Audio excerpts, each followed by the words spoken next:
திருவண்ணாமலையில் தீபம் ஏற்றப்படுகிறது. காரணம், நெருப்பு பிழம்பாக சிவனார் தோன்றிய நாள் இந்த நாள். எனவே அந்த நெருப்பு பிழம்பை நாம் வழிபடுகிறோம். இந்த மலையே நெருப்பாக ஒரு காலத்திலிருந்து இப்போது குளிர்ந்த மலை என்று சொல்லிவிடுகிறோம். தாழம்பூவோடு ஒப்பந்தம் போட்டுக்கொண்டு தாழம்பூவை அழைத்து கொண்டு அன்னம் திரும்பியது பிரம்மாவாக மாறியது. பொய் சொன்ன பிரம்மாவுக்கு இந்த பூமியில் திருக்கோயிலே கிடையாது. பிரம்மாவுக்கு ஒரு தண்டனையை கொடுத்தார். அதுவரைக்கும் பிரம்மாவுக்கு 5 தலைகள், சிவனாருக்கும் 5 தலைகள்.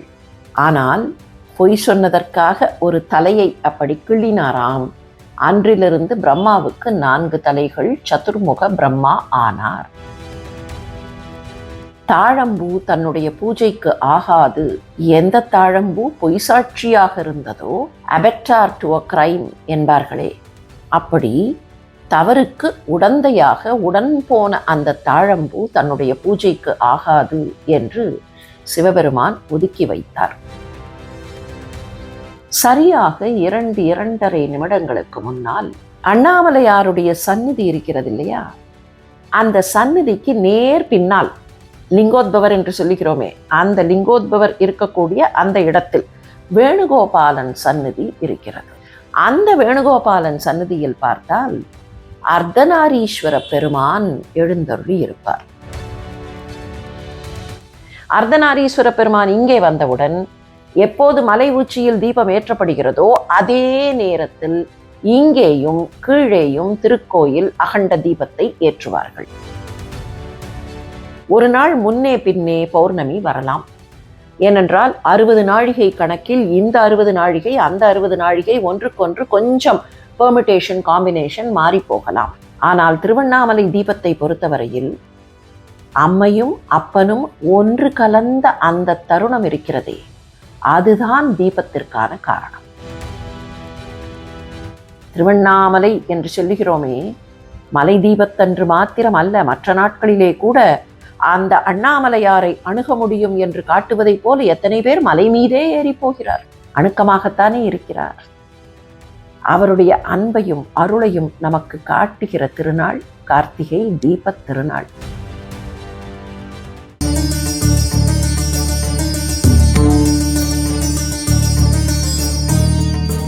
கார்த்திகை மாதம் என்றாலேயே தீபத் திருநாளின் நினைவு நமக்கெல்லாம் வரும் இல்லையா?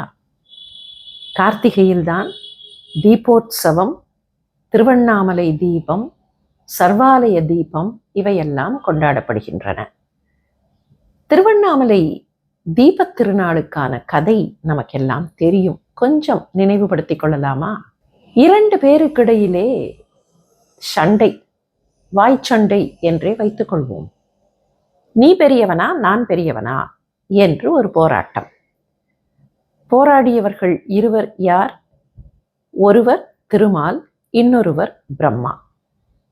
2 பேருக்குள்ளேயும் வாக்குவாதம் வளர்ந்து கொண்டே போனது.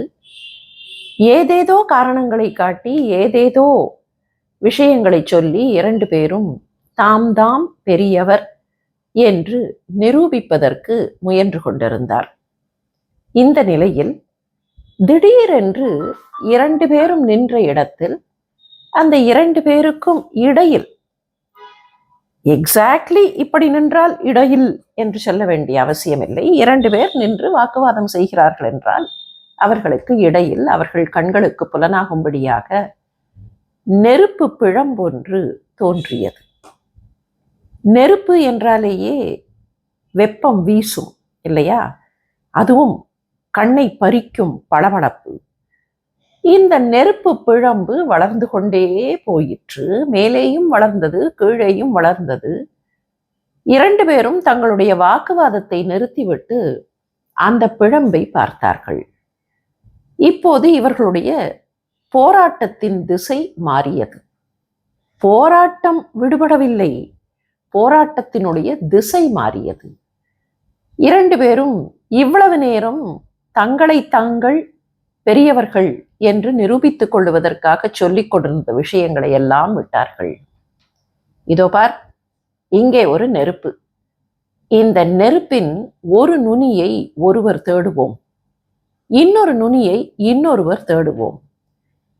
2 பேரில் யார் முதலில் அவரவர்களுக்கு அசைன் பண்ணப்பட்ட நுனியை கண்டுபிடிக்கிறோமோ அவர்கள்தாம் உயர்ந்தவர்கள். அக்ரீட் என்று ஒப்பந்தம் போட்டுக்கொண்டார்கள். 2 பேரும் புறப்பட்டார்கள்.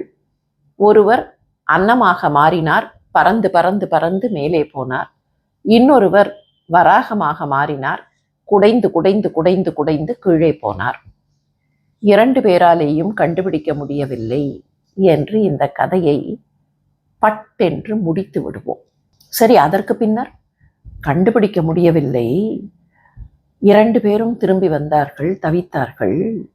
அந்த ஜோதி ஸ்வரூபம் அவர்களுக்கு உண்மையை உணர்த்துவதற்காக மலை வடிவமாக மாறி நின்றது.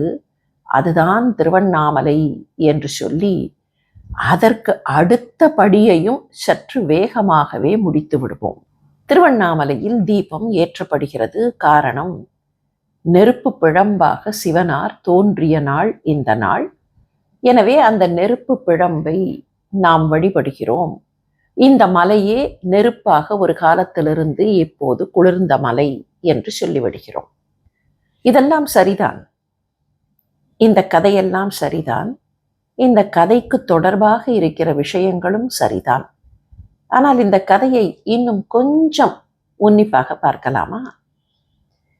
2 பேர் தேடிக்கொண்டே போனார்கள். உயர உயர அன்னம் பறந்தது, கீழே கீழே வராகம் குடைந்தது. வராகத்தால் கண்டுபிடிக்க முடியவில்லை, திரும்பி வந்து விட்டது.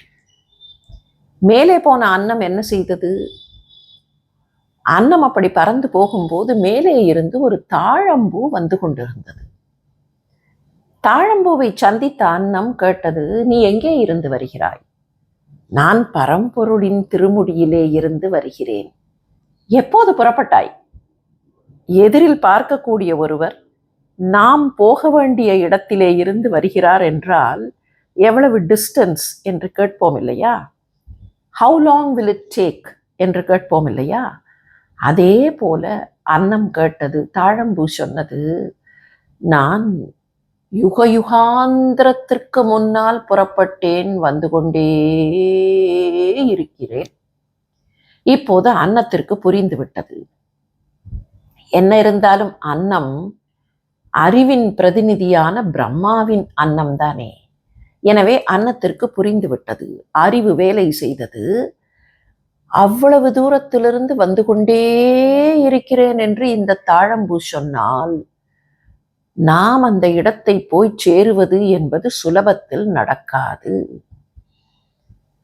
டிராஃபிக் ஜாம் எல்லாம் இல்லை, ஆனால் டிஸ்டன்ஸ் மிகவும் அதிகம். எனவே நான் எப்போது போய் சேர்ந்து அதற்கு பின்னர் அங்கே இருந்து திரும்பி வருவது? அறிவு குயுக்தியான வழியை கண்டுபிடித்தது. போகவே வேண்டாம், அங்கே இருந்து வருகிற ஒருவர் இப்போது நமக்கு சிக்கிவிட்டார். 2 பேரும் ஒப்பந்தம் போட்டுக்கொள்வோம். என்னை அங்கே பார்த்ததாகவும் அங்கே இருந்து 2 பேருமாக திரும்பி வருகிறோம் என்று இவர் சொல்லிவிட்டால் நான் போனதற்கு சாட்சி கிடைத்துவிடும்.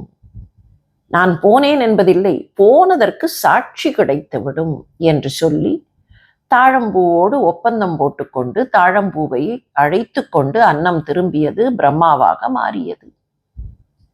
இதற்கிடையில் வராகம் ஏற்கனவே திரும்பி வந்திருந்தது.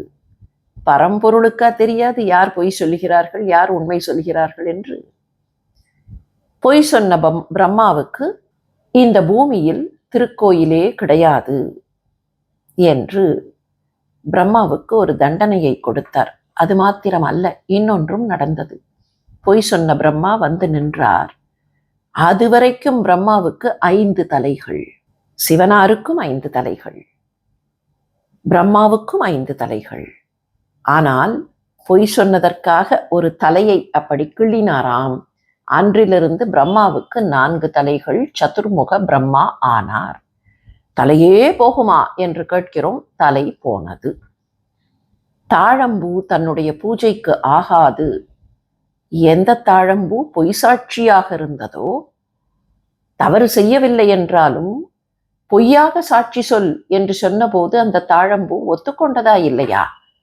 அபெக்டார் டு அ கிரைம் என்பார்களே, அப்படி தவறுக்கு உடந்தையாக உடன் போன அந்த தாழம்பூ தன்னுடைய பூஜைக்கு ஆகாது என்று சிவபெருமான் ஒதுக்கி வைத்தார். பிரம்மாவுக்கு பூலோகத்தில் கோயில்களே இல்லை என்கிற நிலை ஏற்பட்டது.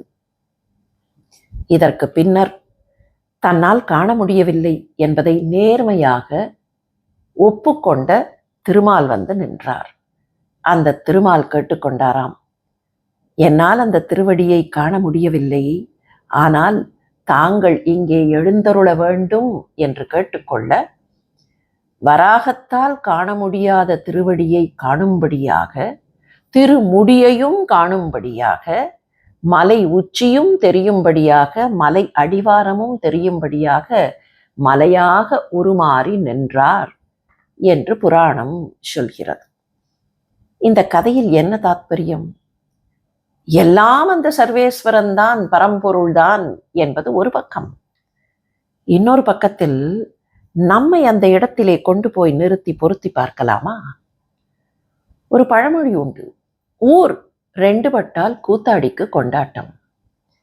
தமிழ் இலக்கியத்தை பொறுத்தவரையில் கூத்தாடி என்கிற பெயர் ஒரே ஒருவருக்குத்தான் பொருந்தும், சிவபெருமானுக்குத்தான். அம்பலத்தில் கூத்தாடுபவர், அதனால் அவர் கூத்தாடி. சரி, ஊர் ரெண்டு பட்டால் ஊரிலே இருப்பவர்களை, அது எந்த காலகட்டமாக இருந்தாலும் சரி, ஈவன் இன் 2025 இரண்டு பிரிவாக பிரித்து விடலாம். Large categories, broad categories. ஒரு பிரிவினர் செல்வம் அதிகமாக கொண்டவர்கள், இன்னொரு பிரிவினர் அறிவு அல்லது திறமை அதிகமாக கொண்டவர்கள். பேலன்ஸ் இவ்வளவுதான். இவர்களிடத்தில் திறமை இல்லை என்று அர்த்தமில்லை, இவர்களிடத்தில் அறிவு இல்லை என்று அர்த்தமில்லை, செல்வம் இல்லை என்று பொருள் இல்லை. இருவரிடத்திலேயும் இருக்கலாம். ஆனால் செல்வத்தை காட்டிலும் திறமையும் அறிவும் தூக்கலாக கொண்டவர்கள் ஒரு பக்கம், அறிவை காட்டிலும் செல்வத்தை தூக்கலாக கொண்டவர்கள் ஒரு பக்கம். இதில் இந்த ரெண்டு சாராருக்கு நடுவில் கூத்தாடி ஆடினார். அதுதான் ஊர் ரெண்டு பட்டது. ஊர் ஏன் ரெண்டு பட்டது? நான் பெரியவனா, நீ பெரியவனா? Who supreme? இப்போது பாருங்கள், செல்வம் தேடிக்கொண்டு போனது, அறிவு தேடிக்கொண்டு போனது. ஒரு நிலையில் செல்வம் திரும்பி வந்து என்னால் காண முடியவில்லை என்று ஒப்புக்கொண்டது. என்னதான் பணம் இருந்தாலும் ஒரு நிலையில் பணத்தால் எல்லாம் ஆகாது என்று எல்லோருமே புரிந்து கொண்டு விடுகிறோம், இல்லையா? ஆனால் அறிவு எப்படிப்பட்டது தெரியுமா? பணிவில்லாத அறிவு, எனக்குத்தான் எல்லாம் தெரியும் என்கிற அறிவு, மதர்ப்பு கொண்ட அறிவு. அது என்ன செய்யும் தெரியுமா? I know everything. நான் அங்கே போகிறேனா என்பது முக்கியமில்லை, ஆனால் போனதாக எல்லோரையும் நம்ப வைத்து விட்டால் போதும். அதுதான் அறிவின் குயுக்தி. குயுக்தி என்கிறோமே, யுக்தி என்பது சரியானது. குயுக்தி என்றால் சரியான வழியை தேடாமல் ஏதோ ஒரு குறுக்கு வழியில் போய் மற்றவர்களை நம்ப வைக்க வேண்டும். மற்றவர்கள் என்னை அறிவாளி என்று பாராட்டிவிட்டால் அது போதும் என்று நினைப்பதுதான் வெற்று அறிவு, பணிவில்லாத உணர்வில்லாத அறிவு. அந்த அறிவை பிரம்மா வெளிப்படுத்தினார். பணிவோடு சேர்ந்த உணர்வு செல்வத்தால் முடியவில்லை என்பதை மகாவிஷ்ணு வெளிப்படுத்தினார். மகாவிஷ்ணுவுக்காக மலையாக எழுந்தருளினார் என்பது மாத்திரமல்ல, அந்த மலை மேலும் குளிர்ந்து குளிர்ந்து சிவலிங்கமாக காட்சி தந்தார். அப்படி சிவலிங்கமாக காட்சி தந்து அதன் பின்னர் பல்வேறு திரு உருவங்களில் சிவப்பரம்பொருள் காட்சி தந்தார் என்பது வரலாறு. அதனாலேதான் இந்த சம்பவத்தை விளக்கக்கூடிய அந்த உருவத்தை பார்த்தால் பல திருக்கோயில்களில் அதை சிற்பமாக செதுக்கி வைத்திருப்பார்கள் அல்லது ஓவியமாக தீட்டி வைத்திருப்பார்கள். அந்த சிவலிங்கத்திற்கே லிங்கோத்பவர் என்றுதான் பெயர். சிவலிங்கமாக அந்த மலை உருப்பெற்று கொண்டிருக்கிற நேரம், அடிவாரம் போல படர்ந்திருக்கிற பீடம், அதற்கு மேலே லிங்கபானம் என்று மலை மெல்ல மெல்ல சிவலிங்க வடிவத்தை எடுத்து கொண்டிருக்கிற அந்த நேரம், அதற்குத்தான் லிங்கோத்பவ நேரம், லிங்கோத்பவம் என்றே பெயர். அந்த லிங்கோத்பவரை பார்த்தால் தெரியும். மேலே அன்னம் பறந்து கொண்டிருக்கும், கீழே வராகம் குடைந்து கொண்டிருக்கும், இடையில் லிங்கோத்பவர் இருப்பார். ஒரு வேடிக்கை தெரியுமா? திருவண்ணாமலையில் லிங்கோத்பவர் இருக்கிறார். திருவண்ணாமலை திருக்கோயில் அருள்மிகு அண்ணாமலையார் இருக்கிறாரே, அந்த அண்ணாமலையார் சந்நிதியில் நேர் பின்னால், காரணம் பெரும்பாலான சிவன் கோயில்களில் மூலவர் சந்நிதிக்கு நேர் பின்னால் கோஷ்டமூர்த்தமாக லிங்கோத்பவர் இருப்பார். அதே போலத்தான் திருவண்ணாமலையிலும் இருக்கிறார். ஆனால் அங்கே போய் பார்த்தால் ஒரு சின்ன நுட்பம் தெரியும். அன்னம் பறந்து கொண்டிருக்காது, அமர்ந்த மாதிரி இருக்கும். வராகம் கீழே போய் கொண்டிருக்கும், குடைந்த மாதிரி இருக்கும். ஆனால் அன்னம் ரெக்கைகளை விரித்து பறக்காமல் அமர்ந்தது போல இருக்கும். அங்கே போய் கேட்டால் ஒன்று சொல்லுவார்கள், இது சிற்பியின் தவறு என்பார்கள். சிற்பி பறப்பது மாதிரி வடித்திருக்க வேண்டும். என்ன காரணமோ சிற்பி அந்த ரெக்கைகளை பறப்பது மாதிரி வடிக்காமல் விட்டுவிட்டார் என்பார்கள். ஆனால் எண்ணி பார்த்தால் சிற்பி எதையோ நமக்கு சூசகமாக சொல்கிறார் என்று தோன்றுகிறது. என்னதான் உயர உயர உயர உயர பறந்தாலும் பணிவில்லாத அறிவு, மதர்ப்பு, வித்யா கர்வம், இது பறந்து அந்த பரம்பொருளை காண முடியாது, ஓரிடத்தில் அமர்ந்துதான் ஆக வேண்டும் என்பதை காட்டுவது போல அந்த சிற்பம் அமைந்திருக்கிறது. சரி, இந்த சம்பவத்திற்கும் கார்த்திகை மாதத்திற்கும் என்ன தொடர்பு என்று கேட்கலாம். உண்மையிலேயே கார்த்திகை தீபம் என்று திருவண்ணாமலையில் தீபம் ஏற்றுகிறார்களே, அந்த தீபத்திற்கு 2 சம்பவங்களை காரணமாக சொல்லலாம். ஒன்று இந்த சம்பவம், 2 பேருக்கு இடையிலே அந்த நெருப்பு பிழம்பு ஜோதி ஸ்வரூபம் தோன்றிய நாள். அந்த நாள் கார்த்திகை மாதத்து பௌர்ணமி நாள். எனவேதான் கார்த்திகை மாதத்து பௌர்ணமி நாளில் தீபத் திருநாள் என்று கொண்டாடுகிறார்கள். திருவண்ணாமலையில் பார்த்தால் கார்த்திகை மாதத்து பௌர்ணமி என்பதை விட கார்த்திகை மாதத்து கார்த்திகை நட்சத்திரம் என்று ஒரு காரணத்தை சொல்லுவார்கள். அது என்ன? கொஞ்சம் நம்முடைய மனக்கண் முன்னால் அந்த தீபத் திருநாள் எப்படி நடக்கிறது என்று பார்க்கலாம். தீபத் திருநாள் என்றைக்கோ அன்றைக்கு மாலை 6 மணிக்கு திருவண்ணாமலை மலை உச்சியில் தீபம் ஏற்றுவார்கள். அதே நேரத்தில் திருக்கோயிலில் மிக பெரியதாக ஒரு அகண்ட தீபம் அங்கே வைத்திருக்கும். அந்த அகண்ட தீபத்தையும் அகலையும் ஏற்றுவார்கள் இல்லையா? இதற்கு என்ன கணக்கு? 6 மணிக்கு துல்லியமாக விளக்கேற்ற வேண்டும் என்றால் அதற்கு ஒரு 2-2.5 நிமிடங்களுக்கு முன்னால் ஓர் அற்புத நிகழ்ச்சி அங்கே நடைபெறும். பிரம்மோற்சவம் என்று 10 நாட்கள் கோலாகலமாக இருக்கும்.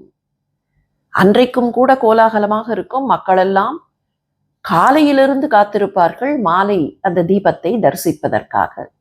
வேற்று ஊர்களிலே இருப்பவர்கள் உண்ணாமல் காத்திருப்பார்கள். தீபத்தை தரிசித்த பின்னர்தான் உண்ண வேண்டும் என்று கூட சம்பிரதாயம் உண்டு. இப்படி எல்லோரும் கோலாகலமாக காத்து கொண்டிருப்பார்கள், பார்த்து கொண்டே இருப்பார்கள். சில பேர் மலை ஏறுவார்கள். இதெல்லாம் நடக்கும். பஞ்சமூர்த்திகள் எழுந்தருளுவார்கள் திருக்கோயிலில். உள்ளுக்குள்ளே இருந்து பஞ்சமூர்த்திகள் எழுந்தருளி அந்த தீபம் எங்கே வைத்திருக்கிறதோ அதற்கு முன்பாக பஞ்சமூர்த்திகளும் எழுந்தருளி காத்திருப்பார்கள். அந்த பகுதிக்கே தீப மண்டபம் அல்லது தீப தர்சன மண்டபம், அங்கே இருக்கிற அந்த மண்டபத்திற்கு தீப தர்சன மண்டபம் என்று பெயர். தீப தர்சன மண்டபத்திற்கு எதிர்பக்கத்திலே மக்கள் எல்லாம் காத்திருப்பார்கள். திருக்கோயில் வளாகத்தினுடைய மாடிகளில் காத்திருப்பார்கள். பக்கத்திலே இருக்கக்கூடிய வீடுகள், மாடிகள் எதுவாக இருந்தாலும் மரங்களில் கூட ஏறி உட்கார்ந்து பார்த்து கொண்டிருப்பார்கள். மலைப்பகுதி ஆங்காங்கே இருக்கிற குன்றுகளில் எல்லாம் அமர்ந்திருப்பார்கள். சரியாக 2-2.5 நிமிடங்களுக்கு முன்னால் அண்ணாமலையாருடைய சந்நிதி இருக்கிறது இல்லையா, அந்த சந்நிதிக்கு நேர் பின்னால் லிங்கோத்பவர் என்று சொல்லுகிறோமே, அந்த லிங்கோத்பவர் இருக்கக்கூடிய அந்த இடத்தில் முதல் பிராகாரம் அப்படி வருகிறது. இதுதான் சந்நிதி என்று வைத்துக் கொள்வோம். சந்நிதி இப்படி கிழக்கு பார்த்த மாதிரி இருக்கிறது. இந்த சந்நிதியை சுற்றி இருக்கிற முதல் பிராகாரம். முதல் பிராகாரத்தில் சந்நிதிக்கு நேர் பின்புறத்தில் வேணுகோபாலன் சந்நிதி இருக்கிறது.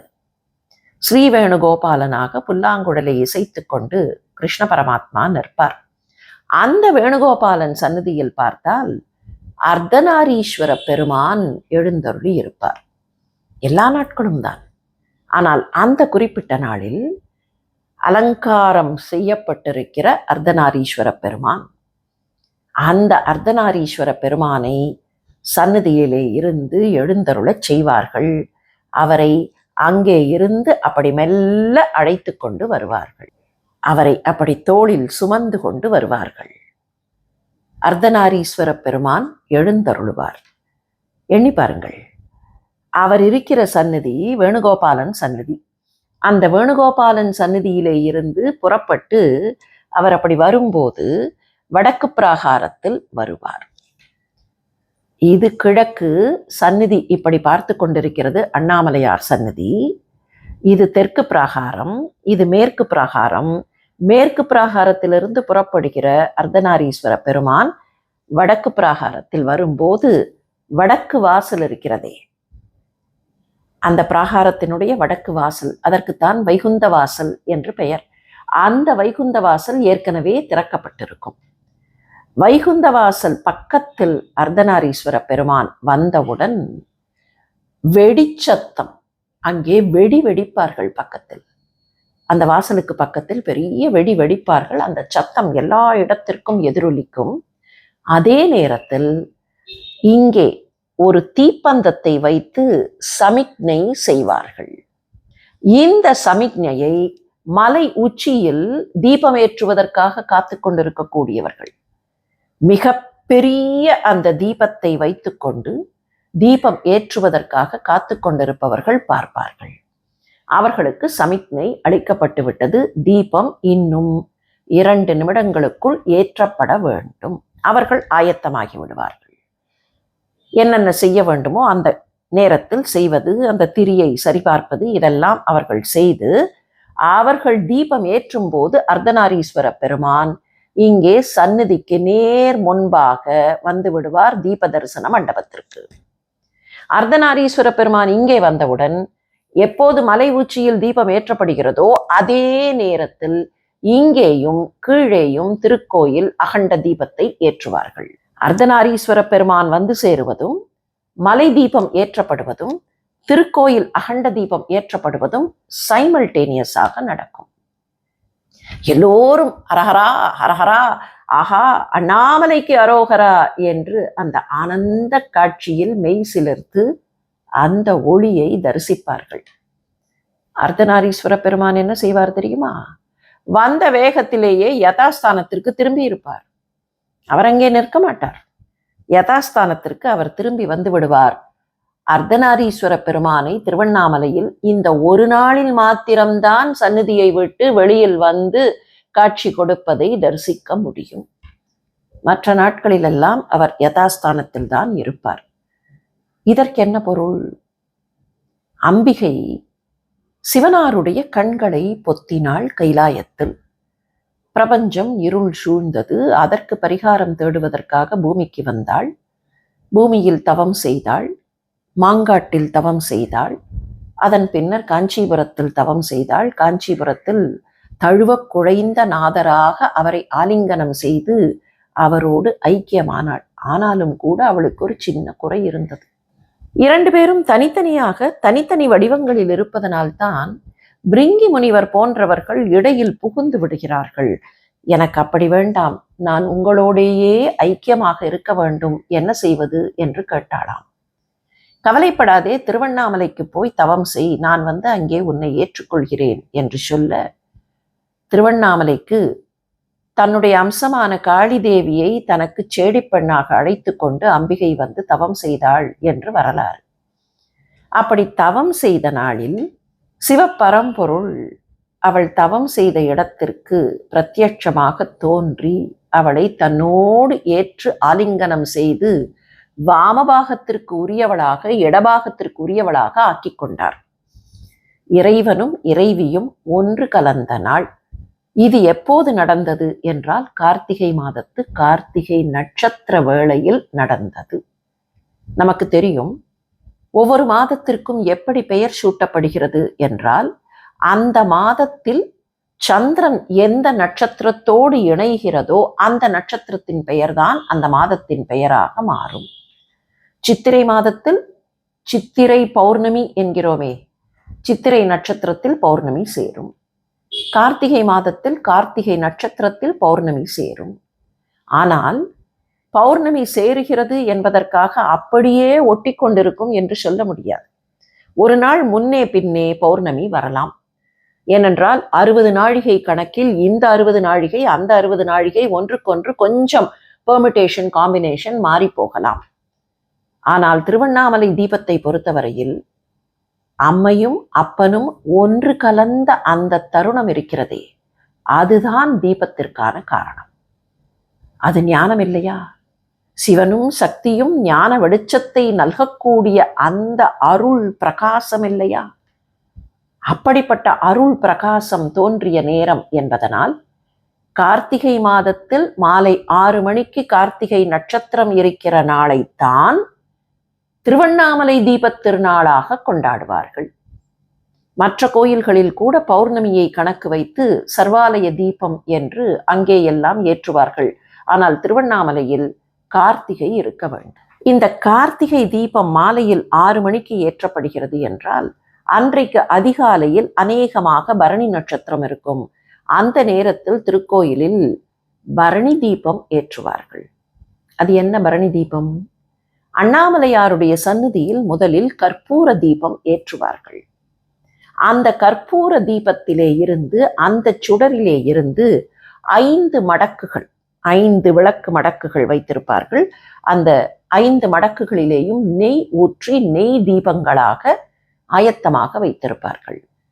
இந்த கற்பூர தீபத்தினுடைய ஒளிச்சுடரை 5 தீபங்களுக்கும் பொருத்துவார்கள். இந்த 5 மடக்குகளையும் எடுத்துக்கொண்டு ஒவ்வொரு சந்நிதிக்கும் போய் அந்த சந்நிதியிலே விளக்கேற்றுவார்கள். இதுதான் பரணி தீபத்தினுடைய வைபவம். இதற்கென்ன பொருள்? ஒற்றை பரம்பொருள் பஞ்சபூதங்களாக வெளிப்படுகிறது. அந்த பஞ்சபூதங்களிலே இருந்துதான் பிரபஞ்சம், அண்ட சராசரம், செடி கொடி மிருகம் மனிதன் எல்லாம் தோன்றுகின்றன. இதை காட்டுவதுதான் பரணி தீபம். பஞ்சபூதங்களிலேயே அக்னிஸ்தலமாக இருப்பது திருவண்ணாமலை, தேயுஸ்தலம் என்று சொல்லுவோம். பஞ்சபூதங்களில் முதலில் தோன்றியது ஆகாசம், அடுத்தது தோன்றியது காற்று. எண்ணி பாருங்களேன், ஆகாசத்தை பார்க்க முடியுமா? முடியாது. காற்றை பார்க்க முடியுமா? முடியாது. ஆனால் அதற்கு பின்னர் தோன்றிய அக்னியை கண்ணால் பார்க்கலாம். மனித உலகத்தை பொறுத்தவரையில் நமக்கு கண்ணால் காண்பதுதான் பிரதானம். அந்த வகையில் நமக்கு புலப்படும்படியாக இறைவன் காட்சி கொடுத்தது முதலாக இந்த திருவண்ணாமலையில் ஜோதி ஸ்வரூபமாக. அதனால்தான் அதிலே இருந்து மற்ற வடிவங்கள் என்கிற வகையில் லிங்கோத்பவராக, லிங்கத்திற்கு உத்பவராக வந்து அந்த லிங்கோத்பவரிலே இருந்து மற்ற வடிவங்கள் என்று சொல்லுகிறோம். திருவண்ணாமலையின் தீபம் அதி அற்புதமானது இல்லையா? அந்த தருணம் எப்பேற்பட்ட தருணம்! மலையில் தீபம், திருக்கோயிலில் தீபம். அது மாத்திரமல்ல, அந்த நேரத்திற்கு காத்திருந்தது போல எல்லா இடங்களிலேயும் ஒவ்வொருவரும் அவரவர் வீட்டிலெல்லாம் தீபங்களை வரிசை வரிசையாக ஏற்றி, உள்ளத்திலே ஞான தீபத்தை ஏற்றி எப்படியெல்லாம் கொண்டாடுவார்கள். ஞான தபோதனரை வா என்று அழைக்கும் மலை என்று திருவண்ணாமலைக்கு பெயர். அண்ணாமலை அண்ணாமலை என்கிறோமே, அந்த பெயருக்கே என்ன பொருள்? யாரும் அணுக முடியாத மலை. அண்ணுதல் என்றால் அணுகுதல். அணுக முடியாத. ஏன்? திருமுடி தேடியவர் அணுக முடியவில்லை, திருவடி தேடியவர் அணுக முடியவில்லை. ஆனால் அன்போடு தேடினால் நாம் அணுகலாம் என்பதை காட்டுவதுதான் திருவண்ணாமலை. திருவண்ணாமலை என்று சொல்லுகிறோமே, மலை தீபத்தன்று மாத்திரம் அல்ல, மற்ற நாட்களிலே கூட அந்த அண்ணாமலையாரை அணுக முடியும் என்று காட்டுவதைப் போல எத்தனை பேர் மலை மீதே ஏறி போகிறார்கள். அணுக்கமாகத்தானே இருக்கிறார். அவருடைய அன்பையும் அருளையும் நமக்கு காட்டுகிற திருநாள் கார்த்திகை தீபத் திருநாள். சரி, இதெல்லாம் நடந்திருக்குமா என்று கேள்வி கேட்பவர்களுக்காக ஒன்று. அதற்கு முன்னால் இந்த தீபத் திருநாளுக்கு வேறெல்லாம் காரணங்கள் உண்டா? ஆங்காங்கே சில கதைகள் புராணங்கள் நிலவுகின்றன. 2 பேருக்கும் இடையிலே ஜோதி ஸ்வரூபமாக நின்ற நாள், அம்பிகைக்கு வாமபாகம் கொடுத்த நாள், கார்த்திகை பெண்கள் முருகப்பெருமானை வளர்த்தார்களே அந்த கார்த்திகை பெண்களை போற்றுகிற திருநாள், அவர்களுக்கு நன்றி செலுத்தினார்களாம் பார்வதியும் பரமேஸ்வரனும் அந்த நாள் என்பதாக கணக்கு. இது தவிர திரிபுர அரக்கர்களை சிவபெருமான் அழித்த நாள், அந்த இருட்டு அழிந்து ஒளி கிடைத்த நாள். அது தவிர மகாபலி சக்கரவர்த்தியை பாதாள லோகத்திற்கு விஷ்ணு வாமனராக வந்து திருவிக்கிரமராக உயர்ந்து அழுத்திய நாள். இப்படியெல்லாம் பல கதைகள் உண்டு. ஆனால் இந்த கதைகளுக்குள்ளே இருக்கிற பொருள் அஞ்ஞானம் அகன்று ஞான வெளிச்சம் கிட்டுகிற நாள். இதெல்லாம் நடந்திருக்குமா என்று எண்ணி பார்த்தால் அப்படி எண்ணக்கூடியவர்களுக்கும் அதை பார்த்து ஆச்சரியப்படுபவர்களுக்கும் ஒரு சின்ன தகவல். இந்த சம்பவம் என்றைக்கு நடந்திருக்கும்? ஜோதி ஸ்வரூபமாக சிவப்பரம்பொருள் தோன்றினாரே அந்த சம்பவம் என்றைக்கு நடந்திருக்கும்? கணக்கு போட்டு சொல்ல முடியுமா? நடந்திருக்குமா? திருவண்ணாமலையில் நடந்திருக்குமா? திருவண்ணாமலையில் இருக்கிற மலை பாறைகளை அறிவியல் அறிஞர்கள் எடுத்து ஆய்வு செய்தார்கள். அந்த பாறைகள் நெருப்பு பாறைகள். பாறைகளில் 3 வகைகள் உண்டு. ஒன்று தண்ணீர் அடித்து கொண்டு வந்து அதிலே பாறையாக உருவாகிற கல், செடிமெண்டரி ராக் என்பார்கள். இன்னொன்று நெருப்பு குளிர்ந்து குளிர்ந்து குளிர்ந்து குளிர்ந்து குளிர்ந்து அதிலே பாறை உருவாவது, இதற்கு இக்னியஸ் ராக் என்று பெயர். இந்த 2 இருந்தும் 3வதாக உருவாவது ஒன்று உண்டு, அதற்கு மெட்டமார்பிக் ராக் என்று பெயர். திருவண்ணாமலை பாறைகள் இக்னியஸ் ராக், நெருப்பு பாறை வகையை சேர்ந்தவை. நெருப்பு பாறைகள் குளிர்ந்து குளிர்ந்து குளிர்ந்து குளிர்ந்து மலைப்பாறைகள் ஆயின. சரி, இவற்றினுடைய வயது என்னவாக இருக்கும்? கார்பன் டேட்டிங் மற்றும் பல்வேறு வகையான ஆய்வுகளில் நமக்கு கிடைத்திருக்கக்கூடிய தகவல், திருவண்ணாமலையின் மலைப்பாறைகள் ஏறத்தாழ 4000 முதல் 4500 மில்லியன் ஆண்டுகளுக்கு முற்பட்டவை. 4500 மில்லியன் ஆண்டுகளுக்கு முன்னால், அப்போதுதான் எர்த் என்று சொல்லுகிறோமே இந்த பூமிக்கோள், பூமிக்கோளகம் மெல்ல மெல்ல கண்டென்ஸ் ஆகி உருவாகி கொண்டிருந்தது. 3500 மில்லியன் ஆண்டுகளுக்கு முன்னர் இந்த பூமி பந்து, பூமி கோளகத்தில் ஆங்காங்கே செமி சாலிடாக இருந்த அந்த லாவா, அந்த மோல்டன் மெட்டீரியல் எல்லாம் செட்டில் ஆகி கல்லும் மண்ணும் தோன்றத் தொடங்கி இருந்தன. கணக்கு சரியாக வருகிறதா? 4500 மில்லியன் ஆண்டுகளுக்கு முன்னர் பூமிக்கோளகம் மெல்ல மெல்ல தன்னுடைய வடிவத்தை பெறத் தொடங்குகிறது. 3500 மில்லியன் ஆண்டுகளுக்கு முன்னர் கல் இவையெல்லாம் மெல்ல மெல்ல உருவாகின்றன. திருவண்ணாமலையில் நாம் பார்க்கிற இந்த பாறைகளின் வயது 4000 முதல் 4500 மில்லியன் ஆண்டுகளுக்கு முற்பட்டது. அப்படியானால் ஜோதி ஸ்வரூபமாக அங்கே தோன்றி இந்த பூமியில் மனிதர்கள் வாழுவதற்கு வழிகாட்ட வேண்டும் என்றுதானே இறைவன் களி கூர்ந்திருக்கிறார். ஒரு கூடுதல் தகவல் என்ன தெரியுமா? இமயமலை 50 மில்லியன் ஆண்டுகளுக்கு முற்பட்டது. திருவண்ணாமலை தானே தொன்மலை. அந்த தொன் முதுக்கிழவராக இருக்கிற அண்ணாமலையாரை, அருணாச்சலேஸ்வரரை வழிபடுவதற்கான அற்புதமான மாதம்தானே இந்த கார்த்திகை மாதம்.